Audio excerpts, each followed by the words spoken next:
How you going, everybody? Welcome to the NFL Brekkie Show, presented by the Next Gen Ford Everest. Conquer every day with the Next Gen Ford Everest. I'm Phil Murphy alongside my good pal, Laurie Horesh. And Laurie, we don't have a lot of these left. We are down to 2 teams. We don't have many teams in the NFL left. We know history will be made in 13 days' time in the toaster, in the desert, Glendale, Arizona. The Philadelphia Eagles, Super Bowl 52 champs with a very different cast, back in the big game against the team, well, that's back there for the third time in 4 seasons. Patrick Mahomes and the Kansas City Chiefs looking to start to establish themselves as a bit of a dynasty. I don't think you can call a team that if they've only won 1 Super Bowl, but if you have 2 in 4 years and a quarterback who's still in his mid to late 20s, you have that opportunity. So much to discuss with that game. We have 2 weeks to do it. So you and I said, well, why don't we pivot a little bit? There are 30 teams that are going to be watching at home alongside the rest of us. And for them, they're already able to look back on the year that was, their annual review of 2022, and remember it fondly or otherwise. But the point is, they have to remember it. They do. You're right. We've got 2 weeks to get ready for the different energies that the 2 teams will be bringing. We know Philadelphia are going to come in with the Sirianni-led feistiness, a ferocity, certainly revving up the crowd, his own sideline, no shortage of choice words for the opposition sideline. And for the Chiefs, I think when you think about what they've gone through, getting past the Cincinnati Bengals, who had the 3-0 record against them with Joe Burrow, there was a hoodoo hanging around that game. The Chiefs with the late back spasms for Travis Kelce, with the magnifying glass on the ankle of one Patrick Mahomes and the high ankle sprain he's playing off in 1 week. Not to mention, whilst the Bengals were dealing with a ridiculous amount of injuries on the offensive line again, for the Chiefs, not in similar to a similar degree, their wide receiver losses through that game were also a storyline. They get over that hurdle. You imagine they might be coming in a little loose in a good way. They've gone through a huge hurdle. I certainly think it's fair to say that I'd say the Chiefs have been perhaps tested more on their playoff run than the Philadelphia Eagles. But before we get to all that, you're right. There's 30 teams out there, and the end of year yearbook tolls for all 30 of them. And we're going to take some time now to just, to reflect back and to think of these teams that have come up short, maybe not in their expectations for the season. Maybe they did achieve above expectations. They got that, showed potential, the report card says showed potential, started to realize it, focusing in class a little more. And next year, there should be really promising steps ahead. Maybe that's what they got. Or it was heartache, and they did not get close to where they wanted to take this season's ultimate goal to. So to kick off, I'm going to start this one. We've divvied this up. We've got some fan submissions have come in already. Of course, first off the rank, good morning, Phil and Laurie. Phil being a company man with the shirt this morning. Of course. Brad jumping on, getting things going. We have plenty of fan submissions for this that I threw out yesterday on the social, so we'll get to some of them. But if we're going off the top here, yearbook quotes, I want to start with the Cincinnati Bengals. They're obviously in the headlines because, an AFC championship demise to the Chiefs, as I mentioned, no shortage of refereeing controversy in this one. You feel for Joseph Asai, who, yes, should have had a little more awareness on the sideline there, not to have hands on Patrick Mahomes on a telling 15-yard penalty late in the game for making that contact with a quarterback racing outside the field of play. But ultimately, a lot of sentiment coming from the football world towards young Asai, who was having a hell of a game. A second-year player, young player, mistake happened. It will not define his career. But lots of resentment sent the way of the men in stripes. So for me, I'm starting with one Zach De La Rocca, the frontman for a band that I know you're all too familiar with, and certainly captures a anti-authority emotion starting back in the 90s, I believe, for Rage Against the Machine.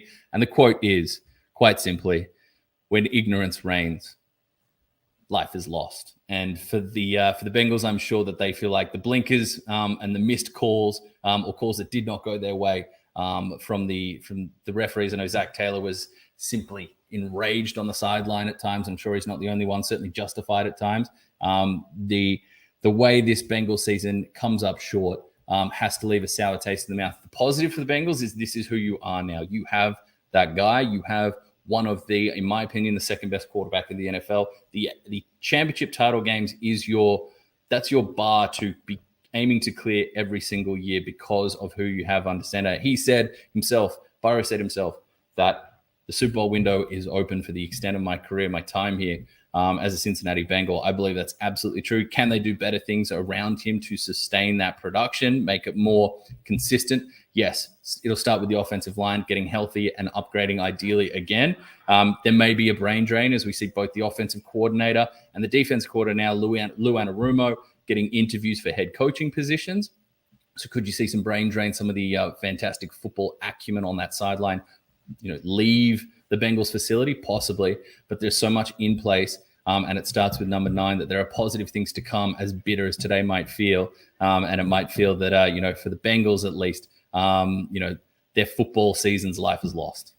Yeah, rewind not even 24 months. I mean, to August of 2021. So 17, 18 months ago, if you polled anybody who barracks for Cincinnati and said, hey, would you take 2 conference championship berths in the next 2 years? Would you take being 2 minutes away from a Super Bowl victory in one of the next 2 years? 100% of them would sell their youngest child for that to come to pass. So you're right in that it's become the standard. Joseph Ossai getting an undue portion of the blame in the moment. I mean, I was among the people who you can't make that penalty. You can't take that penalty in that moment. You can't. And I stand by it. But it's not as though he cost them the game. He had a terrific game, and he had a little too much zeal trying to keep Patrick Mahomes from gaining what would have been, if not for the personal foul, where Mahomes went out of bounds, it would have been a 60-yard field goal. So you have Ossai trying to take a decent angle on Mahomes, prevent him from making a 60-yarder, which was beyond Harrison Butker's range, kicking in that direction on that day. If Mahomes is able to turn that and get it to 55, perhaps there's opportunity. So I understand Ossai selling out to chase down Mahomes. It was just a half second late, man. And any replay, as soon as you saw it, in a game where a lot of calls were justified in criticism, that was one that was a pretty easy call to make, and it proved decisive in that it got Kansas City into field goal range. Butker made the kick with not much to spare on it, and it's unfortunate that that's the margin, that's that small. But if Cincinnati can take anything away from it, and you said it's a bitter taste to their Skyline chili this morning, for the next 6 months, they have to feel a measure of confidence, and they still have Joe Burrow with 1 more year remaining on his rookie contract, so they can do some things in free agency that will be perhaps a little bit harder to do starting at this point 12 months from now in 2023 and beyond.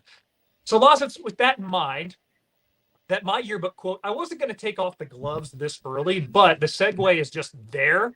For the team, that the third part of that AFC triumvirate, that is Kansas City, Cincinnati, and Buffalo, what seems like the shortest leg on the tripod right now is the Buffalo Bills.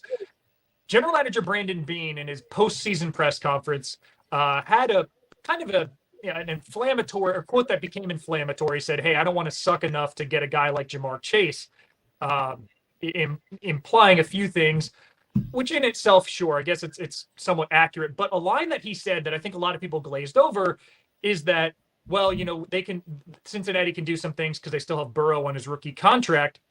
When he just finished the final season of Josh Allen being on his rookie deal, the contract or the salary cap hit between Josh Allen and Joe Burrow for 2022 was only about $6.5 million US. Big money to you and I, but not really crippling in terms of building a roster when your salary cap's north of $200 million. Next year, that gap goes to $28 million because then Josh Allen really gets the uptick on his second contract in the first year of that deal kicking in earnest. So I think Beane misplacing some blame and not giving Cincinnati their due, and just they were the better team on that day by some margin. So for me, it's the Bills, but it's mostly Brandon Beane, who their yearbook quote is, I get butterflies when I think of myself. That it may be putting himself on a little too high of a pedestal, and some requisite humility for a team that I think needed it. And they walked into that divisional round home game against Cincinnati. It seems like I thought that game was going to go. I thought the Bills were going to do to Cincinnati and Joe Burrow, their offensive line, what Kansas City did. Burrow was sacked 5 times against the Chiefs. Bengals now 0-4 this season when Burrow's sacked at least 5 times in a game. That didn't happen. They didn't get to Burrow. They looked like the team that was lost in the snow. And then to go out there in your post-season, post-game press conference and make excuses. I mean, if we had a champ section of the show, Brandon Beane deserves a little champing. So with the yearbook quote, I get butterflies when I think of myself.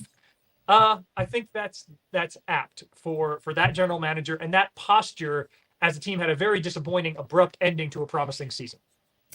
Yeah, I mean, the Josh Allen contract didn't stop the Buffalo Bills being heavy hitters in the Von Miller sweepstakes. I mean, I think that's $51 million guaranteed. So, especially because, as you mentioned, you touched on Joe Burrow, who's going to get a contract going forward, and that he's still got a couple of years left under the rookie deal. Because of the way it'll work as an extension, those big cap hits won't start to hit too early, as the Buffalo Bills would have seen with Josh Allen, their own experience. Also a reason for optimism for those Cincinnati Bengals, because you got $44 million in cap space next year to do some things and to look at what the Chiefs and the Eagles in particular, these two Super Bowl teams, what they represent, and that is creativity and aggression in free agency and cap management in the draft. You know, offloading Tyreek Hill, you can say, oh, is that an aggressive move? Well, it is when you go and get draft picks and you are aggressively and creatively remodeling your roster and taking it into a new level. And then for the Philadelphia Eagles, I mean, this is going to be one of the dominant kind of front office storylines that we come away with from the season is they have shown a way that you can push your chips into the middle of the table. Yes, they have a rookie quarterback, but this is not anything new for the Howie Roseman era, Howie Roseman regime in Philadelphia, a constantly aggressive attitude towards adding talent, building on strengths in the draft and adding talent. No, you don't have to get reckless and wild with it, but adding the Hassan Reddicks of the world, Javon Hargraves of the world in recent seasons, just not A1 all-pro first ballot type of names, but Pro Bowl tier, legitimate Pro Bowl tier performers on good money without being wild, reckless, and putting yourself into, you know, damaging salary cap positions. Okay, I totally agree with you on that one. I think it's a poignantly put. I'm going to look. Mine has a surprise, quite a musical and lyrical lean here with some of my yearbook quotes. So I'm going to try and mix that up. But first, I'm going to go to the Baltimore Ravens. Eliminated, obviously, Lamar Jackson not playing a role in this playoff push, at least in the postseason games itself.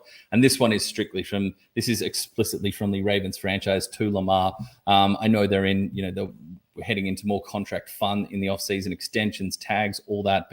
But for the Ravens to Lamar, this is an Australian, I don't want to say favorite because it's a favorite to some. I'm not her biggest fan. Delta Goodrum's not exactly the type of music that really, is at the top of my Spotify playlist, but a well-known song, a well-known line from Delta. All I know is I'm lost without you, Lamar. I'm not going to lie. How am I going to be strong without you? And despite a talented defense and despite a culture in Baltimore, let's be real, the Baltimore Ravens are designed and need to flourish with Lamar Jackson. I had a whole bunch of fun on social media last week putting out my new quarterback tiers, beyond words like elite, franchise, good but not great. I put out a different type of quarterback tier, and the most interesting one was Lamar Jackson, who I had in the second tier, which was someone who elevates talent around them. And I got into some interesting debates around Lamar that his legs actually, his running game belongs in the top tier of you win because of him. And I think that's true, where his arm is probably still in the need the table set for him, with certainly the potential that if you actually do set the table for him, professional wide receiver weapons, perhaps professional targets downfield other than Mark Andrews, that you will see his arm talent step forward into tiers above. But this is a team that, look, the idea that they could land an Eric Bieniemy, who they put in a request for to be their offensive coordinator and play calling offensive coordinator, that would be fascinating to see, very exciting to see if Lamar is part of the picture. But yeah, I think that I don't see how that offense takes a step forward being strong without Lamar Jackson, considering how the rest of it is set up. And I don't think they should want to be strong with anyone other than Lamar Jackson at this point. This is someone you should be investing in the future.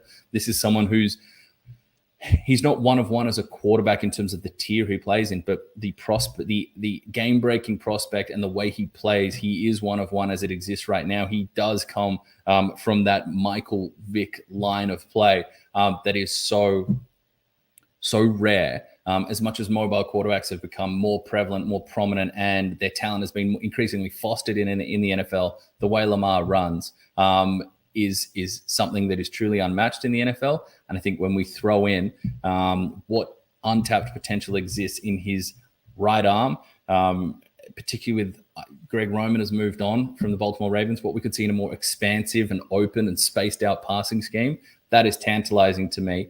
So yes, get the Delta Goodrum going, blaring in Baltimore Ravens HQ right now, and come to the realization that, look, we're not going to lie. You lost without this guy, and you need to bring him back.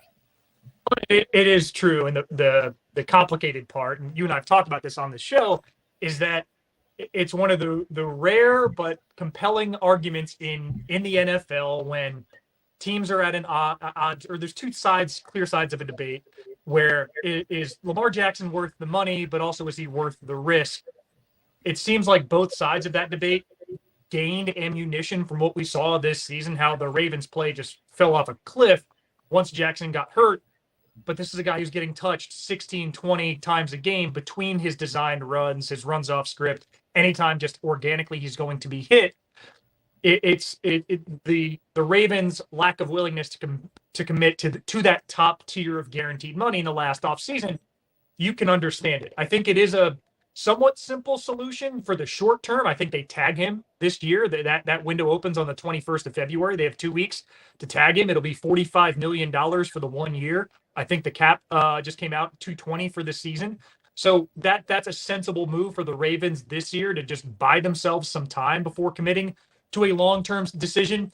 But if I'm Eric Bieniemy, I don't know why I'm leaving Kansas City to go be an offensive coordinator elsewhere. I think that's the best offensive coordinator job he can have is the one he has. And there should be head coaching positions, head coaching vacancies calling for him. I was on the Brian Daboll bandwagon for 2 years on this show that I was surprised that guy remained unhired. Now my focus there shifts to Eric Bieniemy. And there are a lot of teams who I think would and should celebrate his arrival, perhaps as a head coach, being able to bring in some fresh ideas, and especially a team that perhaps has a young quarterback available. While on the topic, laws of quarterbacks, that's the most important position in the sport. But this one in particular, his team's season kind of hinged on a terrific performance against Lamar Jackson and the Ravens. Somebody who's near and dear to your heart, the Jacksonville Jaguars. And I think this quote would go under Doug Peterson, but it could go under Shahid Khan as well, the Jags team owner. The quote, the yearbook quote is, "A day without sunshine is like, night," by Steve Martin from Three Amigos and Planes, Trains, and Automobiles and Cheaper by the Dozen. Hold on. We're not getting away from the Steve Martin conversation without talking about Father of the Bride and Father of the Bride too. Okay? Let's make that perfectly clear. He has a lengthy, impressive CV, but that's the quote. "A day without sunshine is like, night." And a good friend of mine, I can't remember quite who said it, but he would just not stop talking about Trevor Lawrence being a top 6 quarterback in the NFL. It's nauseating, right? I don't know. I mean, the Jags heading into this season had lost double-digit games 10 times in 11 years. And now they have a quarterback who had the unenviable situation of playing under Urban Meyer as a rookie. So he gets his rookie season 2.0. And in that season, the big numbers are impressive. 4,113 yards, 25 touchdowns to 8 picks, fine. But it's really how he came on at the end that is making it, without sunshine is night. And it's the sunshine is a reference to Remember the Titans, the hairstyle that Trevor Lawrence sports, very much like the quarterback in that movie. NFL.com has their own QB index, and everybody, ESPN has QBR and everybody else has power rankings. NFL.com has a QB index. None of these are perfect, but they started Lawrence at 19th in the season. And he reached a low point of 24, kind of in that week 7 area. When the Jags, they got down as 3-7 at one point. Well, they won 5 straight to close out the regular season to win the AFC South, coupled with the Titans losing their last 7. They had the 27-point playoff comeback against the Chargers. And where does Lawrence finish, Laz? In the NFL.com QB index, number 5, which, I haven't taken a math class since year 12, but I have number 5 as top 6. So for me, a day without sunshine is like, night. That is the case for the Jags. They found their quarterback of the future. He's on a rookie deal. This is a team in whom I would buy stock now. I think the AFC South poll is pretty underwhelming. heading into next year, Jacksonville could be suited to not have to win its last 5 to get into the playoffs. This team could be winning 10 or 11 games next year. And they held their own against Kansas City. That was a grown-up second half performance by the Jags in a game they ultimately lost to a team that's now representing the AFC in the Super Bowl and could well be Super Bowl champions. But the Jaguars are looking to take that next step up the ladder and join their feline compatriots, the Bengals, as a team that sees a potential conference championship berth as a realistic aspiration for next season. Look, when it comes to maths and education, as our colleague and our mutual friend and ESPN editorial buddy Sam Bruce likes to say, my school where I went to, International Grammar, he likes to say that we just like the idea of education as opposed to formalized education itself. I query that, but even we know that, yes, 5 is inside top 5 is inside top 6. That's maths you can count on. As Brad Bolt says, sorry, Phil, was that me who kept saying Trevor Lawrence top 6 quarterback? Yes, Brad was on board with this Trevor Lawrence top 6 wagon right from the get-go. He helped build the wheels that carried us to this point. But as we power through, I mean, that's a very positive one. This is one that's probably a little more pointed and close to home. Or close to the heart, at least. And this one is from the mighty, not so fighting anymore, Dallas Cowboys. And in particular, Mike McCarthy. There has been some coaching change, shall we say, there in Dallas. Dan Quinn has returned. And that's about it, as there has been Joe Witt Jr. is also there for the time being, and a respected defensive mind. So you hope he hangs around. But there has been offensive and defensive coaching overhaul in Dallas. We've seen Kellen Moore go. We've seen quarterback coach Doug Nussmeier go. We've seen George Edwards, who is a respected defensive mind. He's also left the franchise. There's been a number of others as well. Some quite close. Joe Philbin, the offensive line coach. Some quite close to Mike McCarthy. And this one for me is pretty simple. I believe everything we've seen from Mike McCarthy being retained to the changing in coaching, especially that changing in offensive coordinator. Mike McCarthy explicitly will be calling plays. He won't just be changing offensive coordinator. Whoever he brings in will not be calling plays. The headset will be with Mike McCarthy. And this one is, I got to think that, I think we might have seen, Phil, a backwards red cap from Mike McCarthy, little Fred Durst, little Limp Bizkit playing around the place because this time I'm going to let it all come out. This time I'm going to stand up and shout, Phil, Mike's going to do things his way or the highway, because that is it. This is an all-in move from Mike McCarthy. They have not met the brief, which was taking the next step for the Dallas Cowboys, which is reaching the NFC Championship game under Mike McCarthy's 3 years. Going into a 4th year, he has been retained. They do have Dan Quinn coming back, which is huge, but with some additions I should hope to see on offense outside of CeeDee Lamb. And if they do bring Tony Pollard back, it's not a very explosive group. It was pretty underwhelming outside of those guys. I think, for this truly is Mike's going to do it his way. He's going to call his plays. He's going to shape it in his image.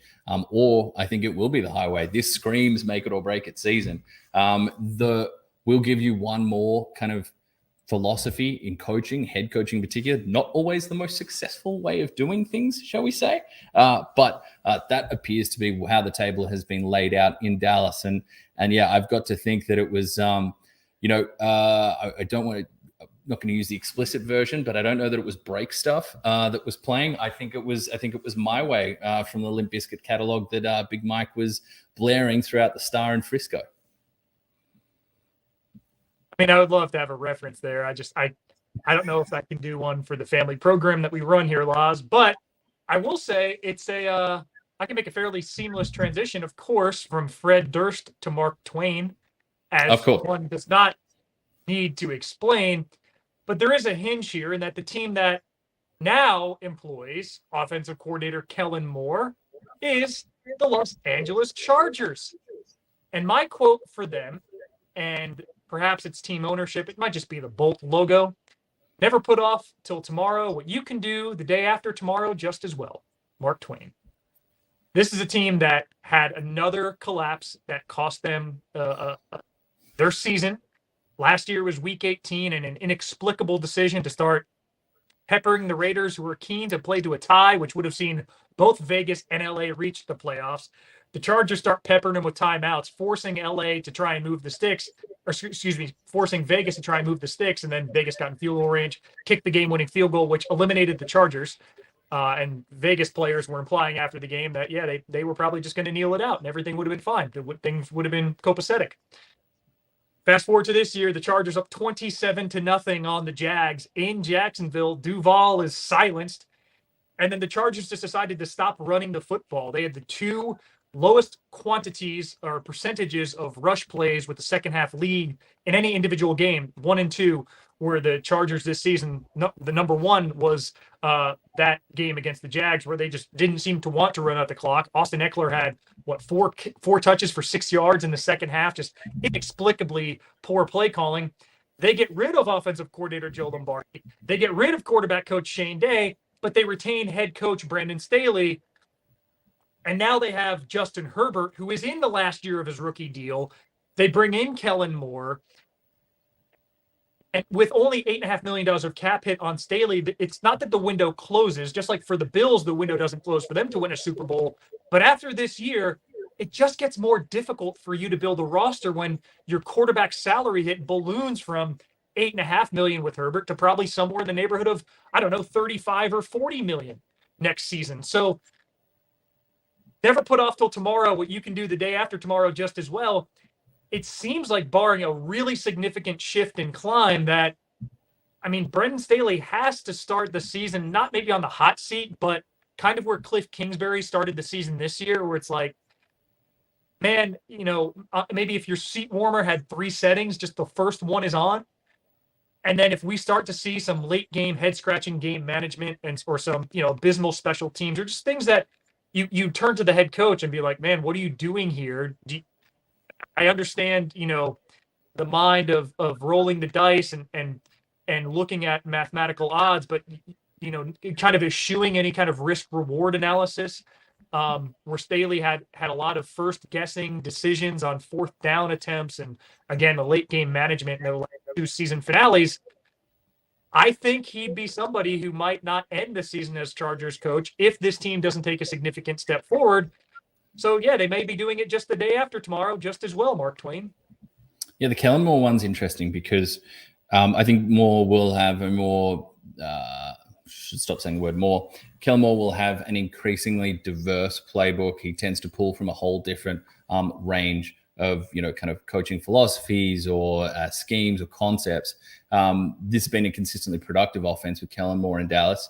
I wouldn't say game management is as strong as play design when it comes to Kellen Moore, which is interesting when you consider what some of the issues have been in LA under Staley. I do wonder, these are two like really incredibly gifted football minds, though, when it comes to Kellen Moore and Brandon Staley. I wonder if Brandon Staley, who is regarded as a phenomenal game planner on the defensive side of things, I wonder if they're working together can help Kellen Moore, kind of something I've been tossing around, like theorize or really get a feel for what buttons the defense really doesn't want to see the offense pushing, what repeated plays give them so much trouble that, no, we really don't want, we would hate to see the offensive coordinator or play caller on the opposite sideline be pushing this button over and over again, harrying us with this, because that's kind of been one of the criticisms about Kellen Moore. As clever as he is, as interesting wrinkles as he builds into his offense, that at times it felt like 49ers, as an example, the feel for what they could attack against an opposition defense, strong, weak, weaknesses, or strengths, which way you could really take your play calling tempo and rhythm to best take advantage of the matchups that you have. So that'll be interesting to see play out. But I can say that Kellen Moore does come from his coaching experience, at least with Dallas Cowboys. He will be more prone to running with a lead than Chargers fans are used to this time around. I just want to take this break. We'll pause just for a sec to get some of our user submissions. We got, I'm sorry, Phil, but right off the top, the Denver class in the spring of 22, the yearbook quote is, "Let's ride." John Roberts had Trevor Lawrence, "You miss 100% of the shots you don't take." I mean, look, the thing is, he plays like that at times, but he's got the decision-making, increasingly strong decision-making and ability to quick read to get to those shots. So I'm with you there. Wouldn't that be better suited for somebody who threw twice as many picks as Lawrence? Somebody, maybe got a little cowboy in him? I didn't even say the Broncos thing, and you are just swinging. You can tell the MMA calendar is picked up again because you have just come out throwing. I mean, if you're saying, miss 100% of your shots you don't take, for me, somebody who lost to the Jags on a walk-off pick six, albeit one that was his fault. Wow. Maybe that gunslinger mentality, that YOLO mentality would be better served for Rain Dakota Prescott, quarterback of the Dallas Cowboys. Look, you are in the gym more often than me. I'm not going to tell you how to take care of your body, but just make sure you stretch before you reach like that again, sir. Really warm it up because we're in our 30s here, and I don't need you pulling, tearing a rotator cuff, reaching for something like that. Anyway, Tom Otten says, a quote I live by and goes great with how my Bengals went this season. I hate losing. I hate losing even more than I want to win. There's a difference. That's from Moneyball. And Steve gives us the job's yours until you get killed or we find someone better. Kyle Shanahan to Christian McCaffrey as his late game one-play trickeration Wildcat quarterback. We've got John piping in here as well. But like Michael Scott, he's also the hero of the show. I presume we're talking about Trevor Lawrence here, but I mean, we could be talking about so many people. I mean, me and Phil can duke it out for that. We know we're joint heroes of this show. Well, Marsh, a little bit of news in the last few minutes in regards to the Christian McCaffrey situation. Adam Schefter is reporting that Brock Purdy has a torn UCL in his throwing arm, suffered on that sack by Hassan Reddick, which is why he couldn't throw the ball more than 5 yards. He's lucky to have been able to lift his arm at all. Recovery time about 6 months for San Francisco's QB3, who may have impressed other units or won himself the backup job in San Francisco. He'll be sidelined at least 6 months. Which is it? I mean, look, now we're getting into the offseason. Now we're getting into mini camps. Now we're getting towards the start of training camp. We're in late January, 6 months down the road. We're talking about late July. That's right. I know we said maths wasn't in the strong point of my educational background, but yes, that'll get us to late July. We will be into training camp. So the questions around Brock Purdy, how does that impact the Trey Lance conversation? And then there's everything that's old is new again. Then there's old Jimmy G, just still got fans in that building. All right, moving on. If you do have submissions, your yearbook quotes for your team that's been eliminated, another team that's been eliminated, send them through because it's been fantastic so far. Okay, I'm going to take a trip to a team that has its own quarterback, health quandaries to sort out in this offseason. I'm going to go down to South Beach in Miami for the Dolphins. And this one would be coming explicitly from head coach Mike McDaniel. And that is, it's only in the deep waters that a fish knows how strong it is. Because right now, the Miami Dolphins are in some deep waters. Tua Tagovailoa still in the concussion protocol. Questions. This will be, there's reports, yes, we expect him. We're fully committed. We're out of the Brady sweepstakes. We're fully committed to Tua coming back. He will be our guy. But this is no joke, the health situation. He's gone through repeated concussions, extended symptoms. It's absolutely appropriate and applaudable that he and his team, his people, and the Dolphins as well are supporting and putting in place an extended return or an extended moving through those protocols. But this is the NFL that we live in. Today, this is a time where players are, thankfully, as harsh and scary as the insights might be, they are more educated and have more information at their disposal about the impacts of this. And Tua Tagovailoa he's someone who's spoken about the realities of the injury situation and what he's gone through with head injury and concussions. And I think it's certainly it's a unclear area for where the Dolphins franchise could find themselves in 2 weeks, in 2 months, in 6 months as we head into the next season. We've seen quarterbacks end their careers early from fear of this or from concern around head injuries and concussions in the past. Perhaps not someone at this age in this primacy of a spot. And we've also seen franchise quarterbacks walk away from the game because of the physical toll that was taken. It was just too much, and it took them out of, it took them out of a place where they wanted to be a franchise quarterback. You think about Andrew Luck, who was, as much as we're sitting here enjoying talking about Mahomes and Allen and Burrow and Lawrence and Lamar and everybody else, Jalen Hurts, Dak Prescott, all these players have come along in their 20s. This new wave of quarterbacks coming through. The guy before all that was Andrew Luck, who walked away at a young age. So they are in deep waters right now, the Miami Dolphins. There's a lot of potency on that offense. sorry, on that team. Mixed reports about whether Vic Fangio has agreed or not to come on as defensive coordinator. It would be awesome to see Fangio there working with the Howards and Hollands and Byron Jones if he's healthy in the secondary. And then up front, you think about reunion with Bradley Chubb, Jalen Phillips, Christian Wilkins, who came on. There's positives there. They have talent, but as far as the most important position on the field and the direction they're taking their offense, this is deep waters for the Fish. Yeah, and it makes the QB2 position from just a roster building standpoint as important as any, because like you said, the more recent concussions that Tua suffered were on seemingly innocuous normal tackles, which is very concerning. I mean, it's not a contact sport. Football is a collision sport. And oftentimes you see collisions, whether accidental, incidental, or intentional. And sometimes some guys get flagged and fined for hits. That he's like, oh my gosh, it's no surprise that somebody got injured on these. But we're seeing Tua take some hits that are pretty normal looking tackles, and and reports that perhaps he suffered a concussion on that play, because he says from that point on, he has no memory of the game. I mean, really scary things. No memory of the next sequence of plays. Like McDaniel questioning his decision making. That's what prompted the concussion review last time, was poor decision making. Like, you don't look like yourself. You don't look like you understand conceptually what's going on. Yeah. Which means that a team that gave up all its draft picks to get Tyreek Hill to town, they don't have draft capital. They need to look back and say, who is our QB2 next season? Is it Teddy Bridgewater? Do we go out and pursue a Jimmy Garoppolo or Brock Purdy if healthy? We know Mike McDaniel has connections to San Francisco. Perhaps he goes that route to serve as Tua's not so much backup, but safety net. So they can err on the side of caution, as they should, but still try and contend with a team like the Bills, who we know now they have a divisional title as a minimum standard for them. So the waters are getting deeper for the mammals laws that are the Dolphins, as we shift from mathematics to biology. But it's that quarterback one question and the health fitness concern that also brings me to my next yearbook quote. And this is a guy who has suffered a torn ACL, and the recent reports say he may sit out a significant portion of the 2023 season. That is one Kyler Murray. The Cardinals, underneath their yearbook photo, I'm just going to say it's Kyler. Don't follow your dreams. Follow me at K1. Kyler Murray and Cliff Kingsbury, we knew this was headed toward divorce. Ian Rappaport had reported tense, quote, relations between the two.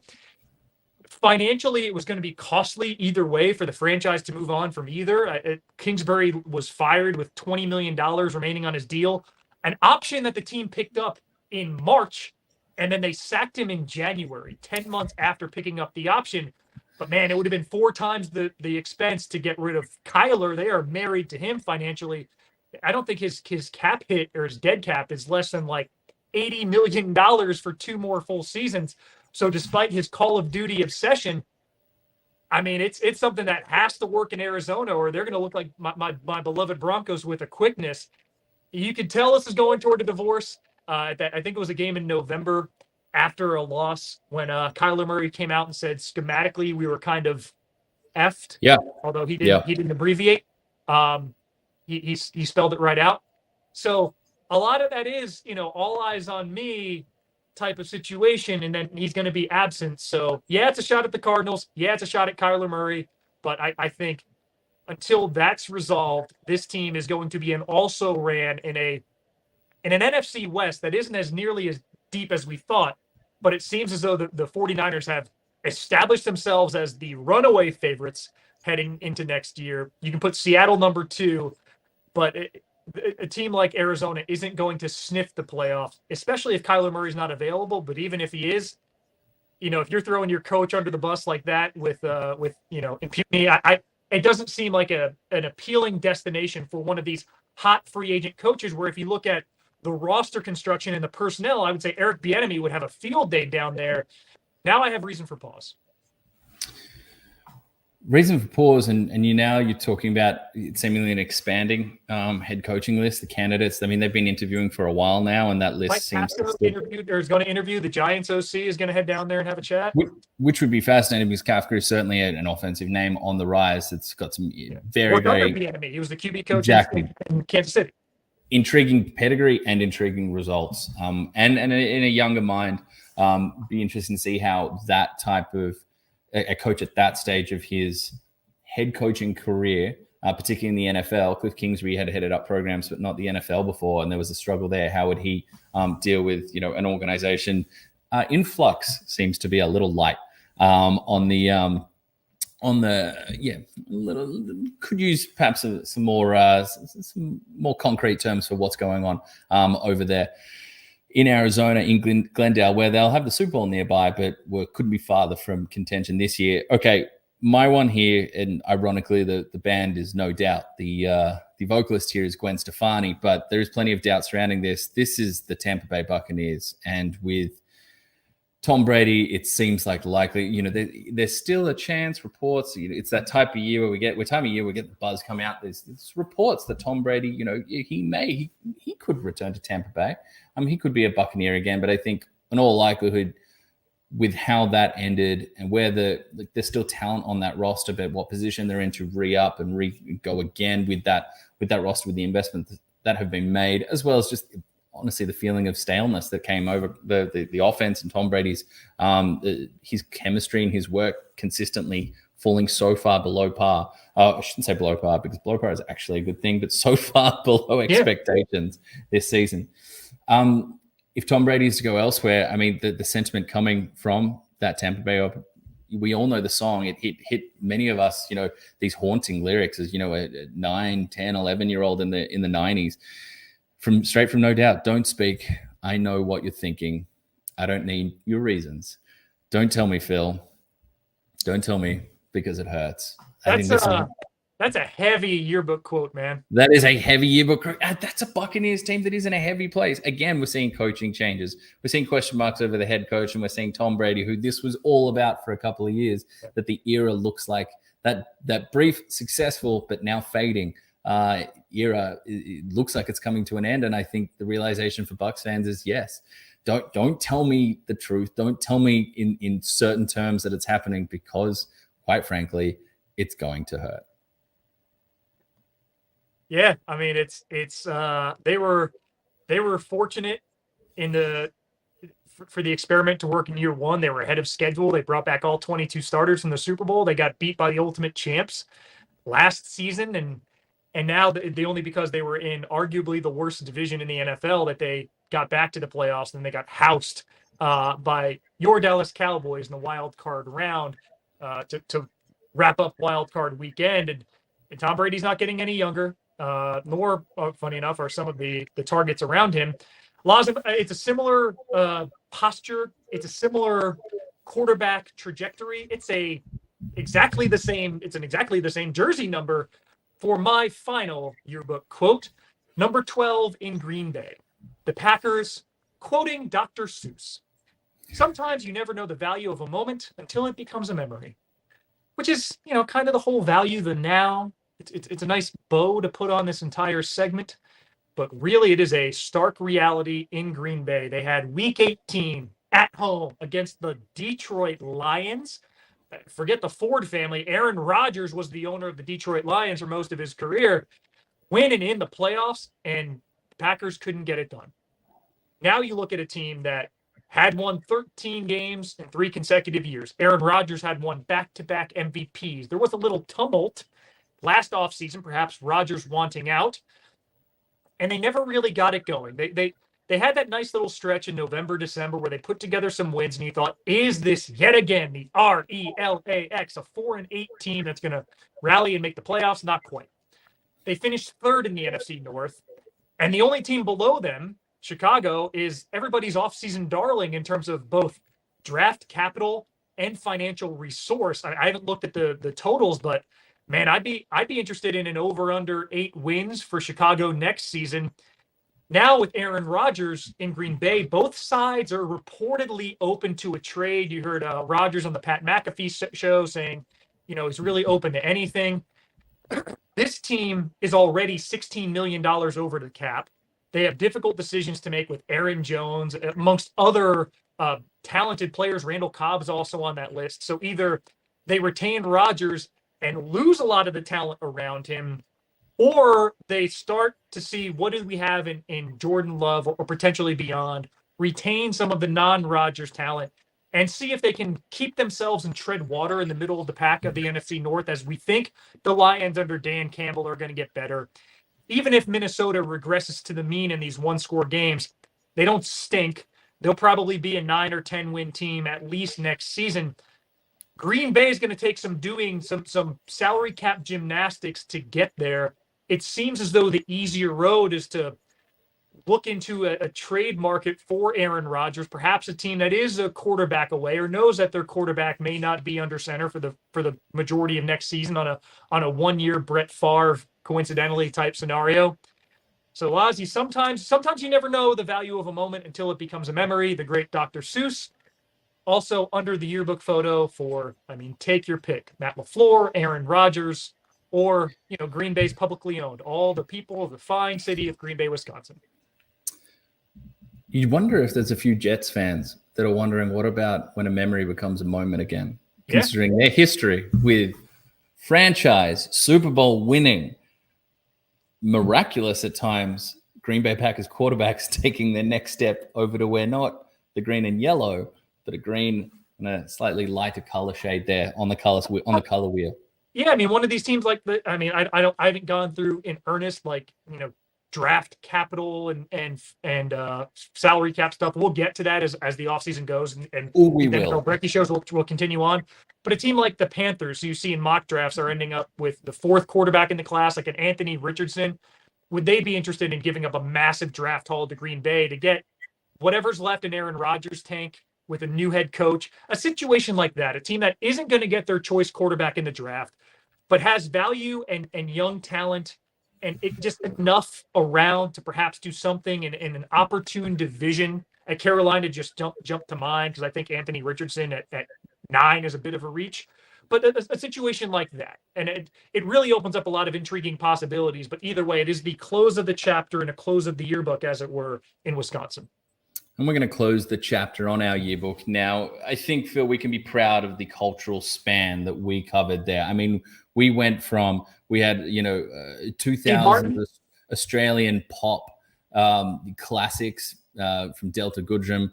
We had, as you mentioned, we had, Mark Twain, Rage Against the Machine, Dr. Mark Seuss, Twain, Fred Limp Durst. Bizkit. Yeah. At one point I was in German 18th century philosophy, which actually was eerily similar to the Limp Bizkit quote, "My way." It was more about the company you keep, but that was the philosophical train we were down. I think one of my quotes about fish came from a off-brand, boutique fishing philosophy manual. So, we really did, we do dive deep for these. We've got a couple here that I'll bring up before we've gone almost 50 minutes just on this. Thankfully, only 2 segments to go when it comes to the ticker. John throwing in the Chargers season. His yearbook of "Why does it always rain on me? Even when the sun is shining, I can't avoid the lightning." Yeah. Pretty emo for a yearbook, but we all had those in our class. Oh, Phil, you and me graduated. Well, I know I graduated in the 2000s. There was plenty of emo energy around the graduating classes at that time. For me, not so much. The year below me, in our send-off assembly concert on our last day before we went off to HSC exams, the year below us serenaded us with maybe a Blink-182 rendition of the Pokemon song. Got to catch them all, but that's for another time. And Brad, a couple in here, one of which I'm not going to bring up because, hey, family show, but Carolina at the moment only has about $2 million in cap space, but I think Tepper wants his young franchise quarterback. I think that's the road you go if you're in Carolina. I think with Frank Reich. In that situation in particular, perhaps it doesn't work, but Indianapolis is there picking at 5, 6, something like that. Seattle is an option. A lot of teams that can look at their roster and say, well, we can give up a top 10 pick, get a quarterback if we have the cap space as well. I know Chicago isn't going to be the destination where Aaron Rodgers goes, though. If there is somebody to troll a fan base that hard, it might be number 12. We'll see. It might be. Okay.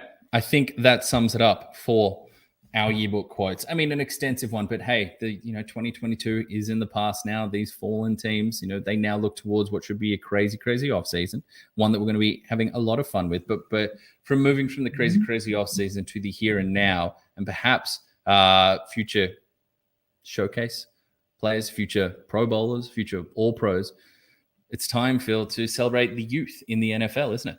Yeah, as we look ahead, we look to now. We are introducing you to the next gen, presented by the next gen Ford Everest. Conquer every day with the next gen Ford Everest. And we are celebrating the draft class of the Kansas City Chiefs, which we could go at large. I mean, we've seen Isaiah Pacheco be a nice find for them and a nice asset out of the backfield. Nice. He had 85 all-purpose yards, scrimmage yards in the win over Cincinnati.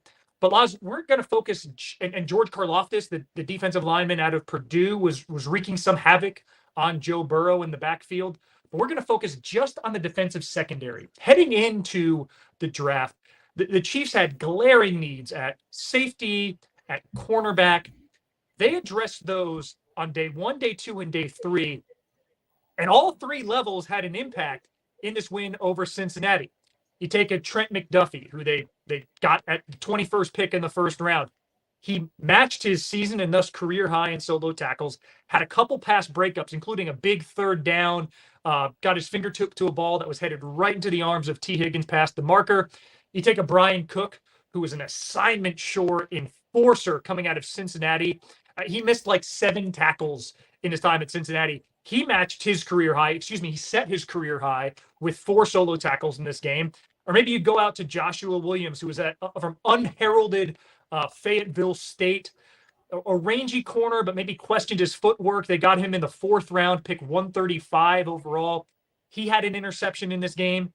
And then a guy they put a flyer out, Jalen Watson, one of the 4 7th-round picks Kansas City had on the final area of the draft. Isaiah Pacheco was among those. Jalen Watson had 1 interception all year. He now has interceptions in back-to-back games. The one against the Jags was a beautiful one-handed, just underthrown ball by Trevor Lawrence that Watson pulled in with one hand. And then kind of a tag team interception that Brian Cook got the pass breakup on, the aforementioned safety out of Cincinnati. And there's Watson stride for stride with the receiver to opportunistically and with fast hands get an interception. Again, he has 2 in these playoffs, 1 against Jacksonville, 1 here, had 1 in all of the regular season. So he's tripled his total.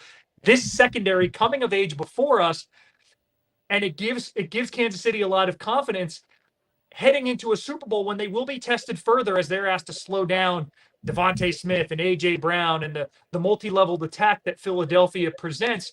But looking how they performed against the multi-level attack that Jamar Chase and Tyler Boyd while he was out there, and T. Higgins and Hayden Hurst, they put out there, a lot of confidence in Kansas City, and that's why they get our next gen honors for their performance in that conference championship game. This is the type of lift you need from young developing players to take that step. Sometimes young players hit that rookie wall, hit that 12, 13 weeks. They're not used to going 14, 15, 16, 20 weeks into a season as the challenge is set for them now. But to see them coming on increasingly, this is what you need to go for on a Super Bowl. This is what you need to have come through for you on a Super Bowl run, particularly when you have the high-end talent on your roster that you're playing at a premium. Patrick Mahomes' cap hits will increase. They'll get larger than we saw this year, but you do have other prime talent that you are shelling out some solid money to on the offensive line, on the defensive line. To have the young resources spent come through and deliver well above where you might expect them at this point of their career is huge. It's certainly going to be needed. They will be challenged. This is a group. They have some very impressive length in that secondary with that talent, even the guys that were picked on day 3. They're going to have to challenge physically against a very talented Philadelphia Eagles secondary coming up, but they've just gone against a very talented and very physical wide receiving core in the Cincinnati Bengals.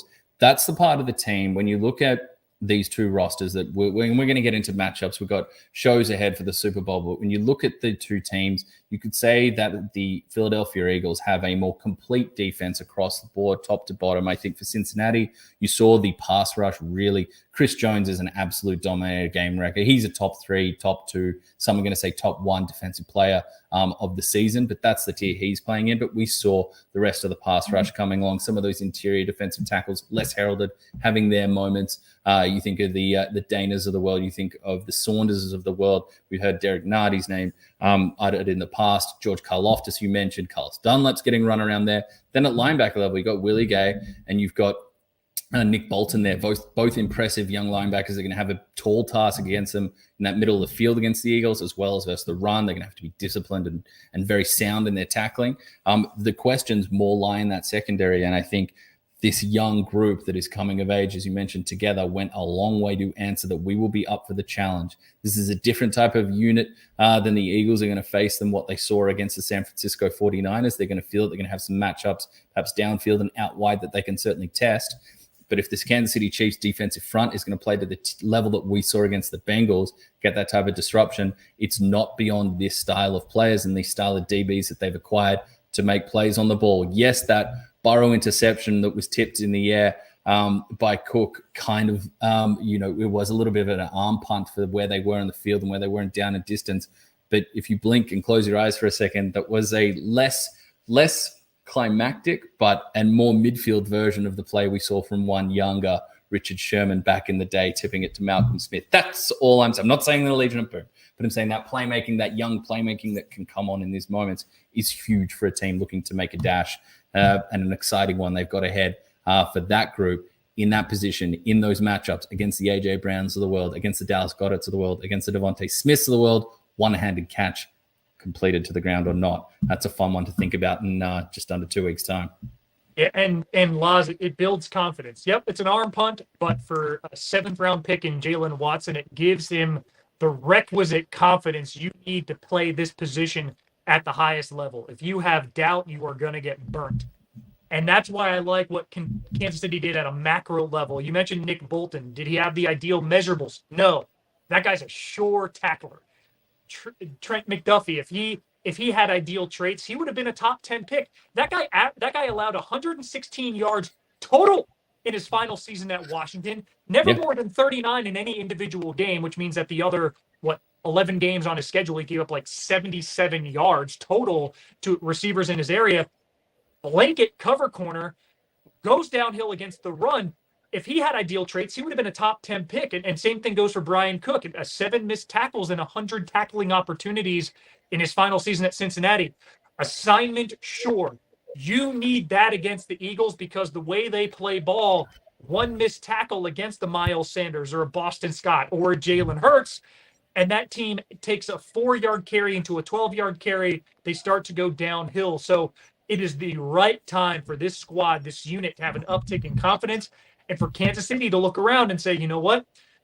We got that we reached on some of these, but we were in a position where these had to hit, and these did, in addition to a George Karloftis, who had a very good game as well. So for a team that gave up a terrific talent in Tyreek Hill to get draft picks, they are now reaping the reward, and a repeat performance by this next generation of Kansas City stars could yield a second Super Bowl ring at KC in 4 years.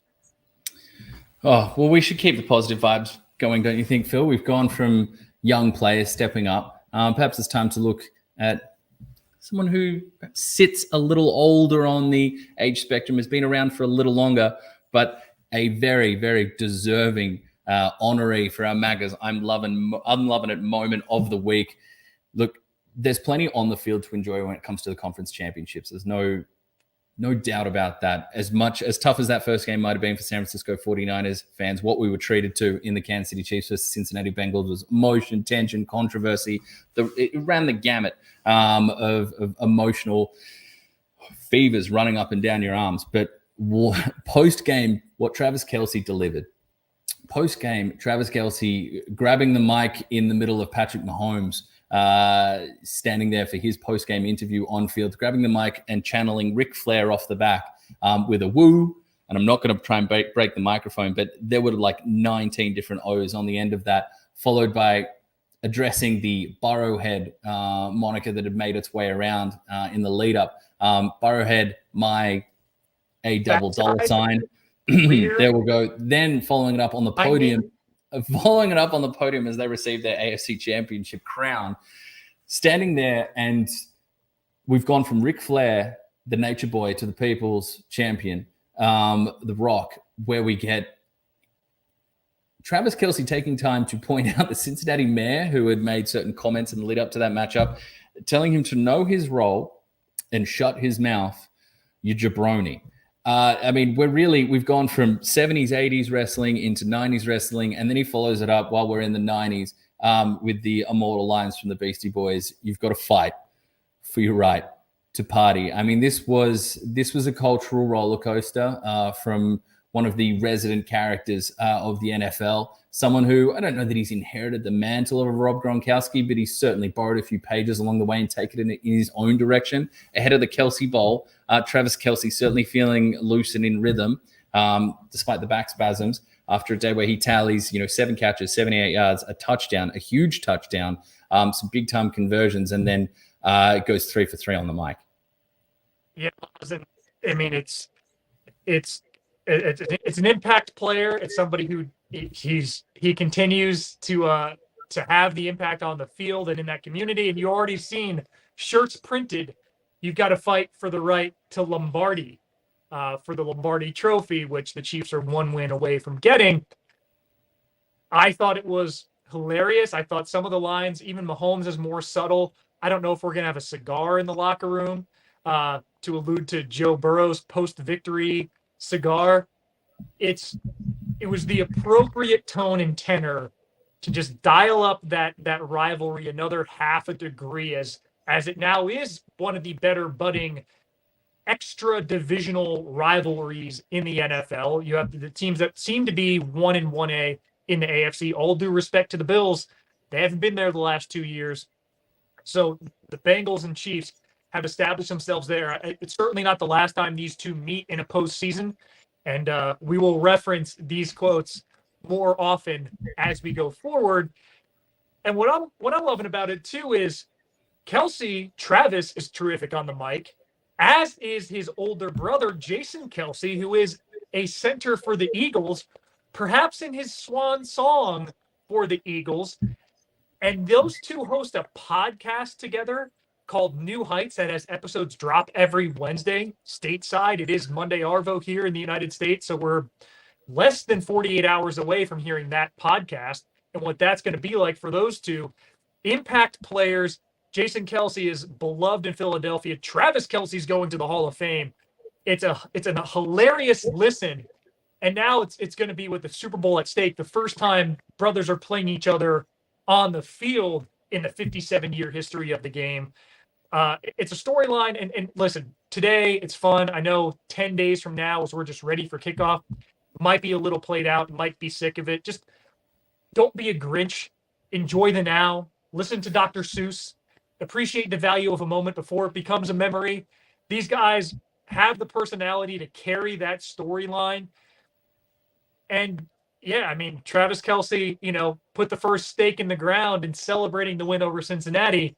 And it will be, for me, enjoyable to see how that fun plot line develops, as now one of these two brothers is going to win his second Super Bowl ring.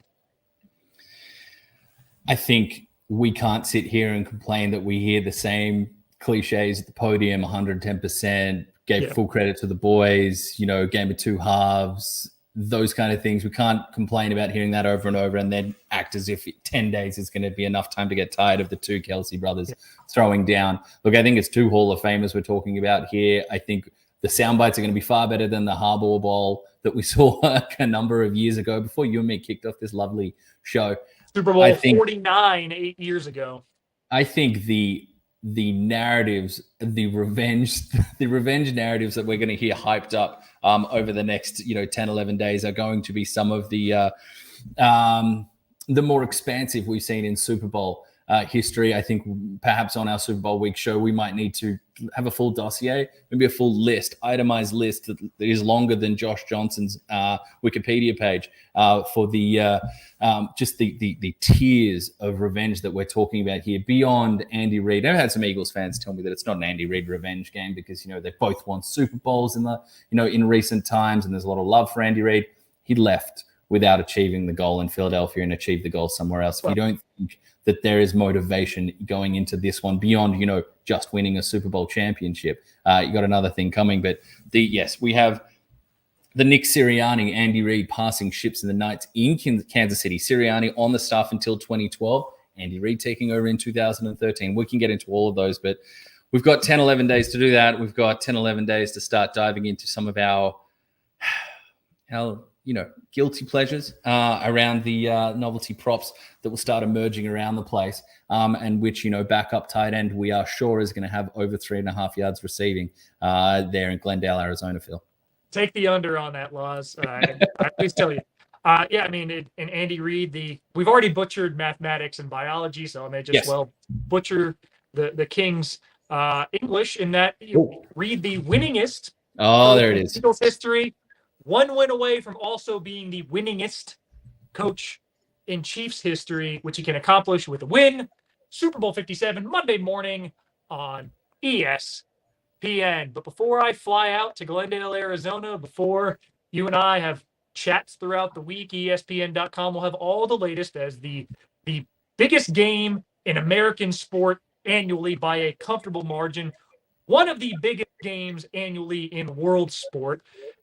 We have 2 weeks of preview. ESPN.com is the place for it, as is your ESPN television versions of our Sports Center, both produced for the United States and, of course, the one I host, Sports Center Australia. An undeniable talking point, and all the talking points, which will only increase as game day gets closer. But for now, Laurie, Horesh, and I bid you adieu. This has been the NFL Brekkie Show presented by the Next Gen Ford Everest. Conquer every day with the Next Gen Ford Everest. Laz and I will chat to you soon.